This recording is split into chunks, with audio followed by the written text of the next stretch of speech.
Okay, good. Yeah, that's the only. Hear me from the mic. Oh no, that's gonna be a problem. I can just put this in your face, and we can just use one mic. Okay, that'll work.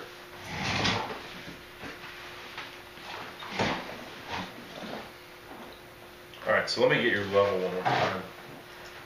Testing 1 2 1 2.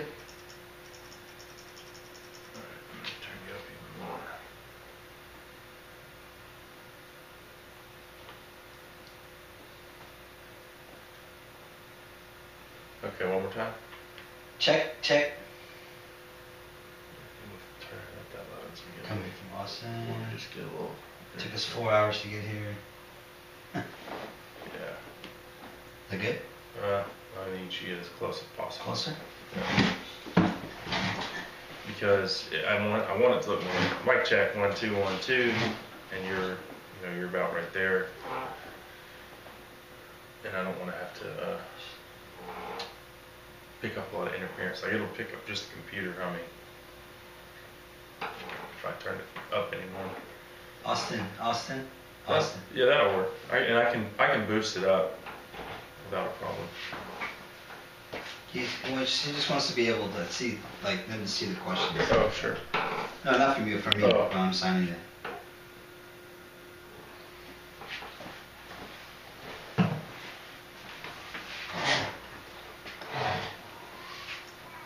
So I imagine this will take 30 minutes, maybe 45, for us to go through everything. And then I'll get it down to 20 for the website and like probably 15 or so for the radio broadcast. No problem. Sounds good to me. Okay. I'll go back in, add an intro, all that stuff. We're just going to pick it up like we're talking. Well, Philip, we are certainly glad to have you here with us today.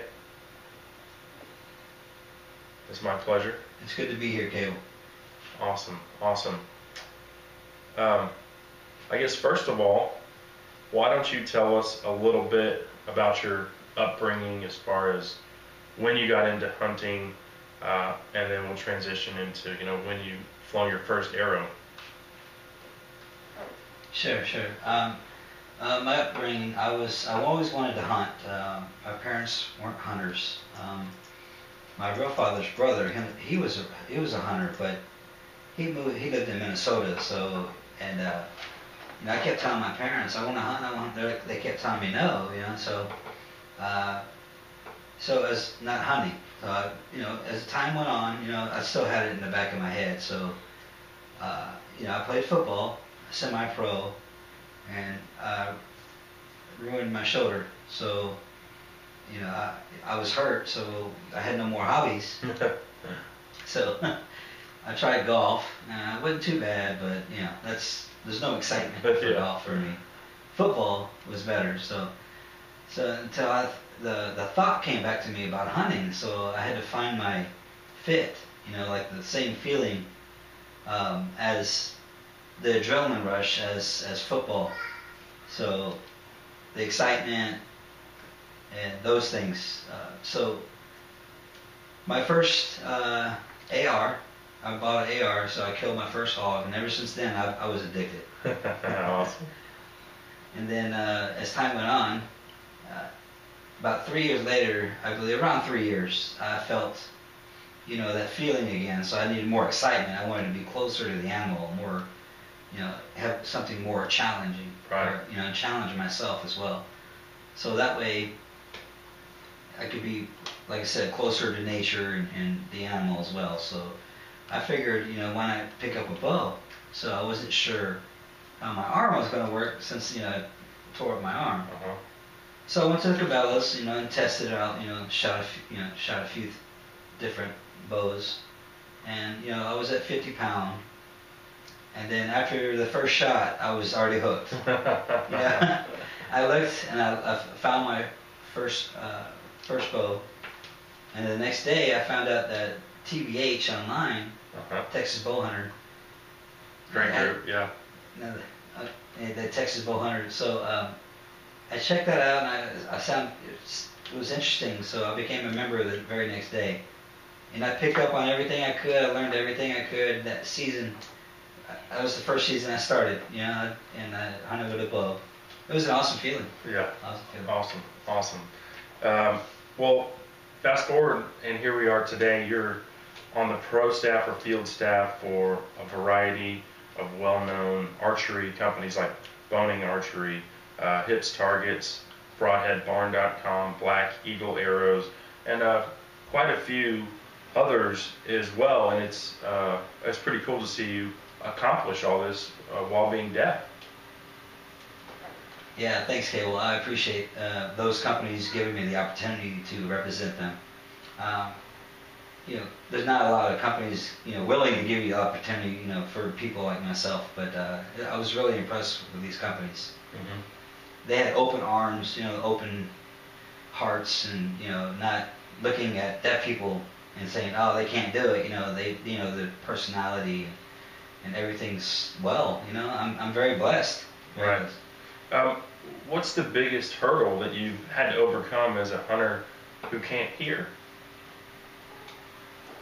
Well, my perspective on this is it's not a hurdle, it's not a problem, but it's a challenge. Mm-hmm. And when the animals are coming in, you know, I won't be able to hear or know, especially in the ground blinds. Yeah. You know, because it's, you know, it's blacked out all the way around you. Yeah. So. Vision's limited. Right. The vision is very limited. I'm only, you know, I have front and side, but not in the back. So. Other than that, I think the challenge itself, there's no problem. It's just a challenge. Mm-hmm. Well, yeah, and I do want to ask you, because I know I know that you've never heard a gobbler sound off, or songbirds start to sing at the first sign of daylight, or a coyote howl. And for me, those are all things that I love about the outdoors, which says to me that your passion must be even that much greater to not be able to experience those things and love it as much as you do. Right. See, you can hear my visions, and you know, I'm scoping out nature. You know, the food, the birds, you know, flying around, the deer or whatever. But you're hearing. You rely on all your life. Me, I rely on my vision all my life. Uh-huh. So. Actually, you know, I don't feel like I'm missing out, but I'm sure, yes. But hearing it would be wonderful. It's probably music to your ears. Right, but I imagine your vision and your smell probably too are way more heightened than the average person. Yeah, it makes up for what I can't hear. Awesome. Well, I do have to ask, since we're talking about it, we're being open here. Do you ever get frustrated because you miss an opportunity to kill an animal because you couldn't hear them? Well, you know, okay, well, not really. I don't feel the frustration.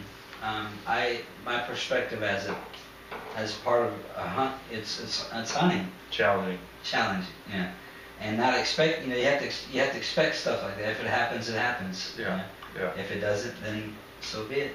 But I'm fascinated that you have embraced this and really owned it more than anything else, and to not get frustrated. I know me as a person, I get frustrated sometimes pretty easily, and patience isn't always a virtue for me. Yeah, I understand that. When I was growing up, you know, I have a deaf family. I was born from a large deaf family on both sides, and growing up with the hearing public, you know, I got used to working that out with them, you know, like communicating with them, and so my patience has gone up a lot. Yeah. So I apply that patience to hunting, so it's a good thing. Now, changing gears here, do you shoot competitively? Yeah, I do 3D competitions. Actually, I started that about 3 years ago. No, I'm sorry, 2 years ago. I went one time, you know, and then I've been busy with my ranch and stuff like that. And so I sold the ranch, so now I've become more focused on 3D, you know, off-season hunting. And so this year, I've taken it more seriously. I've been really enjoying it a lot. So Awesome, awesome. What would you say is your favorite animal to hunt? All of them? Hogs. Hogs. Yeah, hogs. All of them, yes, but hogs all year round. Yeah. Uh-huh. Yeah. And you guys came all the way from Austin this morning. Is that where you grew up in the hill country? No, I'm from Ohio. Oh, wow. I was born and raised there. And when did you become a Texan? In '98. Oh, so you've 1998, yeah. been here a while. I've been here ever since. Yes, Uh-huh. sir. And you do most of your hunting around the hill country, or do you travel around as well? I travel all around Texas. Uh-huh. Mostly central Texas, but I have friends that invite me for access, hog, whatever it is. Awesome. What would you say is your greatest achievement or accomplishment as a hunter? And it could be the first hog that you shot or the biggest deer that you shot. What, when you look back on it, what means the most to you? Well, actually, it was recent in January. It was very awesome. The property that I was at, it just set up. I set up my blind. I had no idea what was going on. At that place, no idea. So I'm walking in blind, and set up blind. No feeders, no cameras, nothing. But I knew there was a good buck there. I knew it. So the first day, I was a little bit, not sure. It didn't work out with the stand as much as I wanted it to. But the second day it was. The third day, I set up a ground blind, set that all up. It was perfect. I sat there, my usual texting on the phone, Right. TBH life, the hunter, So I saw two doe. I'm like, two doe, just checking them out. And then I looked up. Oh my God, it was a big buck. For me, that was a trophy for me. Sure. And wow, I was shocked for a second. Then I had to cool down, focus, not thinking about the buck, thinking about the aim. So I picked up my bow, and as time went on, I pulled back, looked at, one spot I was looking at, that one piece of hair that was right there. And then when the feeling was right, I let go. I thought for sure I did miss, but I didn't know what was going on. Everything happened so fast. Yeah. And after I shot it, so I waited about 20 minutes. I looked through the camera, I reviewed everything, and quartering to the shot, and I wasn't sure about it. So I went out, I looked, I found my arrow. All of it was red. So I was like, yes, I knew I hit it. So I was walking around for about 30 yards or so, and there he was. Awesome. 140-inch class. Wow. 8 point, 10 point? 12 point. Whoa, that's a great buck. Yeah. Suburban. That's really cool. Right outside of my, where I live. So like 5 minutes from the city. Oh. Yeah. In Round Rock. So. Even better, yeah. The hill country has such a high deer density. I think we're going to see more urban hunting opportunities, as we continue. So, Philip, you're starting to become very well known in the archery circle. What is your main goal as a deaf bow hunter? Well, I'm hoping to change the perspective of how some of the other hunters and their thought process, and some people have a different, thought about how deaf people, what they can or what they can't hunt, what can they, if they can or not. So, if I'm first on the scene, a lot of people have that same thought, it's like, how can he hear, how can he hunt? I feel like it was my job to get in there and explain everything. We're the same. We see. We try to make them understand. How the deaf population. How we run. How we do it and hunt and everything else. Awesome. Well, you're truly an inspiration. You've taken being deaf and embraced it head on. Ultimately, you've defeated it. You just look at it as a challenge, which, you know, like I said, you've been deaf your entire life, but to transport that into the, you know, the hunting environment, I can't Right. honestly say that it's quite an accomplishment. Thank you very much, Gabe. I appreciate that. So, if folks want to follow along in your adventures, best way to do that is Facebook. Yeah, you can get me at Facebook or my page or Instagram, Twitter, the different All the social media all stuff. And then, of social course, media, right? the green screen. YouTube. Yeah. Yeah, you can see a few of those. Uh-huh. Awesome. And you film your hunts yourself? Yeah, solo. Oh, I've never solo filmed a hunt before, so that's even. It's very difficult. It's challenging. You add another element of difficulty. That's right. That's wow. right. So that's what I like about, you know, the more challenging, the more fun, the more rewarding it is. yeah. Well, it's been a real treat having you here in studio with us today, my friend. I really appreciate you having me here as well. And we look forward to following along and hopefully you even get a bigger buck this year. Me too. Me too. Awesome. I'll go back in at an outro. Oh, I do want to say, and Donnie, we certainly do appreciate you being here today with Philip and translating for us. No problem. Thank you for having me. All right. And Philip says thank you for having me here as well. Perfect. Well, see, that actually, we'll probably be able to get the whole thing on there. I was thinking we were going to have long pauses. You know, I'm not as experienced. You know, I just didn't really know what to expect. Okay. Not for me to say this, but sometimes it does have a delay because he has me because we know each other. Yeah.